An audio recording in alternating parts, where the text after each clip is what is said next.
ജമ്മു കശ്മീരിലെ ഉധംപൂരിൽ പോലീസ് വാഹനത്തിനുള്ളിൽ 2 പോലീസുകാരെ വെടിയേറ്റ് മരിച്ച നിലയിൽ കണ്ടെത്തി. AK-47 തോക്കാണ് വെടിവെക്കാൻ ഉപയോഗിച്ചിരിക്കുന്നതെന്ന് ഉധംപൂർ പോലീസ് പറഞ്ഞു. സോപ്പോറിൽ നിന്ന് തൽവാര പരിശീലന കേന്ദ്രത്തിലേക്ക് പോകുകയായിരുന്ന ഉദ്യോഗസ്ഥരാണ് മരണപ്പെട്ടത്. സംഭവത്തിൽ പോലീസ് അന്വേഷണം ആരംഭിച്ചു. ഡൽഹി ചലോ മാർച്ച് പുനരാരംഭിക്കാനൊരുങ്ങി കർഷക പ്രതിഷേധ കൂട്ടായ്മ. സുരക്ഷാ പ്രശ്നങ്ങൾ കണക്കിലെടുത്ത് ഡൽഹി പോലീസ് ശാംഭു അതിർത്തിയിൽ ബാരിക്കേഡുകൾ സ്ഥാപിച്ചിട്ടുണ്ട്. 8 ഇന്ത്യൻ മത്സ്യത്തൊഴിലാളികളെ ശ്രീലങ്കൻ നാവികസേന പിടികൂടി. 2 ബോട്ടുകളും കസ്റ്റഡിയിലെടുത്തു.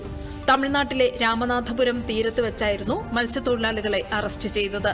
ഇവരെ കാങ്കസന്തുറൈ നേവൽ ക്യാമ്പിലേക്ക് കൊണ്ടുപോയി.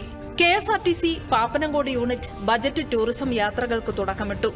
2050 രൂപ ചെലവിൽ ഗവി യാത്രയോടെയാണ് ടൂറിസം യാത്രകൾ ആരംഭിച്ചത്. ഗുരുവായൂർ, ഇലവീഴ പൂഞ്ചിറ, വാഴ്വാന്തോൽ, പൊന്മുടി ട്രക്കിംഗ് ഉൾപ്പെടെ യാത്രകളും ബജറ്റ് ടൂറിസത്തിന്റെ ഭാഗമായി നടത്തും. വയനാട് വൈത്തിരി താലൂക്ക് ആസ്ഥാന ആശുപത്രിയിൽ സമ്പൂർണ്ണ ഇടുപ്പ് സന്ധി മാറ്റിവെക്കൽ ശസ്ത്രക്രിയ വിജയകരമായി പൂർത്തീകരിച്ചു. പൊഴുതന സ്വദേശിനിയായ 71 വയസ്സുകാരിക്കാണ് ഇടുപ്പ് മാറ്റിവെക്കൽ ശസ്ത്രക്രിയ നടത്തിയത്. സർക്കാരിന്റെ ആരോഗ്യ സുരക്ഷാ പദ്ധതിയിൽ ഉൾപ്പെടുത്തി പൂർണ്ണമായും സൌജന്യമായായിരുന്നു ശസ്ത്രക്രിയ.